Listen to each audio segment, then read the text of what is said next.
हमारे बीच उपस्थित हमारे दमन जिला के अध्यक्ष श्री भरत भाई पटेल जी, प्रदेश वाइस प्रेसिडेंट श्री फाल्गुनी बेन पटेल जी और यहाँ उपस्थित मेरे मीडिया के भाइयों, आप सबका स्वागत है। जैसे कि हम सब जानते हैं कि मोदी जी के 12 साल तक चलने वाले सबसे लंबे कार्यकाल के विषय में हम चर्चा करने के लिए यहाँ पे उपस्थित हुए हैं। 12 साल जन कल्याण, 12 साल विकास और 12 साल विश्वास के, तो इस टॉपिक पे हम थोड़ा सा आपको थोड़ी सी माहिती देना चाहेंगे। मोदी सरकार के यह 12 साल के शासन में विश्वास, विरासत और विकास के समन्वय के वर्ष रहे हैं, जिनमें अगर हम देखें तो पंचतीर्थ, स्टैच्यू ऑफ यूनिटी, नई सांसद भवन जैसे कई विकास के कार्य हमारे देश में हुए हैं। इसके अलावा अगर हम देखें तो सर्जिकल स्ट्राइक हो या फिर एयर स्ट्राइक हो या आतंकवादी के खिलाफ ऑपरेशन सिंदूर हो, जैसे अन्य कई कार्यों से मोदी जी ने देश के 140 करोड़ देशवासियों के विश्वास जीते हैं।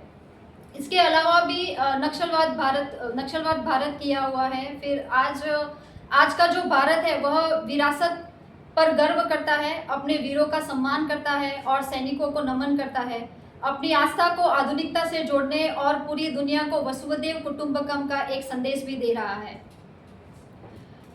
मोदी सरकार की अपील पर आज़ादी का अमृतसर जैसे राष्ट्रभक्ति की नई चेतनाओं का भी अभियान चला हुआ है। हर घर तिरंगा हो या फिर एक पेड़ माँ के नाम हो, जिसका अभियान आज पूरे दमन वासियों ने एक अच्छे मकाम पे चलाया हुआ है कि हर स्थल पे दमन में, हमारे प्रदेश में एक पेड़ माँ के नाम का अभियान चला हुआ है, स्वच्छता का अभियान चला हुआ है, जिसके अंतर्गत पूरे दमन वासियों ने इस अभियान में हर सरपंच हो या फिर हर काउंसिलर्स हो या हर एक लोगों ने इस अभियान में भाग लेके दमन को स्वच्छता की ओर बढ़ाया है।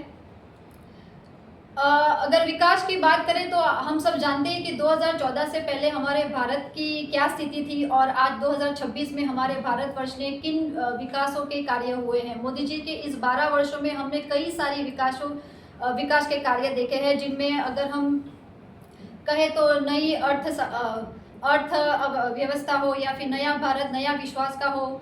इस 12 वर्ष की पूरी यात्रा में प्रगति पथ पर एक सर रही है भारत। सशक्त, समृद्ध और सुरक्षित भारत का जो संकल्प लिया था वह आज पूरा होते हुए हमें देख रहा है।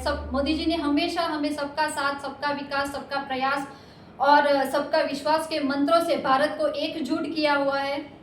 प्रधानमंत्री ग्रामीण सड़क योजना हो, जिसमें 8 लाख किलोमीटर की पक्की सड़कें बनी हैं, जिनमें से लगभग 4 लाख किलोमीटर की केवल पिछले 12 वर्षों में बनी हुई है। मेक इन इंडिया का कॉन्सेप्ट हो या फिर रेलवे का आधुनिकीकरण हो, मेट्रोज हो या फिर वंदे भारत जैसी कई आधुनिकीकरण से हमारा भारत आज विकसित भारत की ओर एक कदम चला हुआ है। प्रधानमंत्री जी के विजन के कारण ही आज भारत जो है वो सेमीकंडक्टर में भी अपना वैश्विक हब बना हुआ है। यदि हम स्टार्टअप इंडिया की बात करें तो 2014 में देश भर में केवल 500 स्टार्टअप और मात्र 4 यूनिकॉर्न थे, जो आज बढ़ के 2.06 लाख स्टार्टअप और 120 यूनिकॉर्न तक हम पहुंच गए हैं। इसके अलावा भी विकास भी और विरासत के मंत्रों से पिछले 12 सालों में भारत ने सांस्कृतिक और आध्यात्मिक गौरव का भी अभूतपूर्ण पुनर्जनन किया हुआ है। चाहे वो अयोध्या राम मंदिर हो या फिर काशी विश्वनाथ कॉरिडोर हो या फिर उज्जैन महाकाल हो या केदारनाथ धाम हो, इन सभी भव्य पूर्ण निर्माण से करोड़ों भारतीयों की आस्था के साथ भारत से जुड़ा है। यदि हम जन कल्याण की बात करें तो कई सारी जन कल्याण योजना प्रधानमंत्री जी ने हमें दी हुई है, जिसमें हमारे प्रदेश में जो हम स्थानीय स्तर पर जैसे जनधन योजना हो या फिर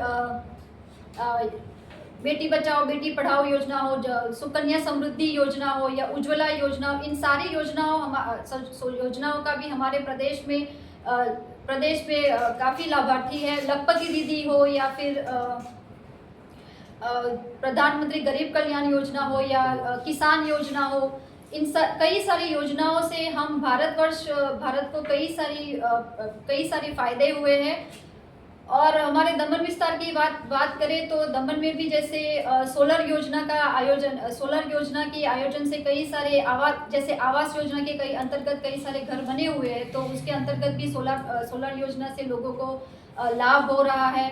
मेडिकल स्कूल हो, कॉलेजेस हो, या फिर इंजीनियरिंग कॉलेज हो, या निफ्ट हो, या अन्य हर एक क्षेत्र में हमारे प्रदेश के माननीय प्रशासक श्री प्रफुल्ल भाई पटेल जी के मार्गदर्शन से कई विकास के कार्य हुए हैं। तो इस प्रेस कॉन्फ्रेंस के माध्यम से मैं हमारे देश के यशस्वी प्रधानमंत्री श्री नरेंद्र मोदी जी का सबसे आभार करती हूँ, धन्यवाद करना चाहूँगी कि और प्रार्थना करती हूँ आपके दीर्घ आयु की, कि आप ऐसे ही हमारे देश की सेवा करते रहे प्रधान सेवक के रूप में। और हमारे माननीय प्रशासक श्री प्रफुल्ल भाई पटेल जी को भी मैं धन्यवाद करना चाहूँगी कि आपके मार्गदर्शन में हमारा देश जो है, जैसे हमें नमो हॉस्पिटल और नमो एयरपोर्ट मिला हुआ है, हाल ही में प्रधानमंत्री जी आए हुए थे उसकी लोकार्पण करने के लिए, तो उसके लिए भी मैं माननीय प्रशासक श्री का बहुत बहुत धन्यवाद करती हूँ। मैडम, पहले आप दमन नगर पालिका के एक रहवासी थे, उसके बाद आप काउंसिलर और अब आप नगर पालिका के प्रमुख हो, तो आपने इन 12 सालों में दमन के नगर पालिका विस्तार में क्या चेंज देखा?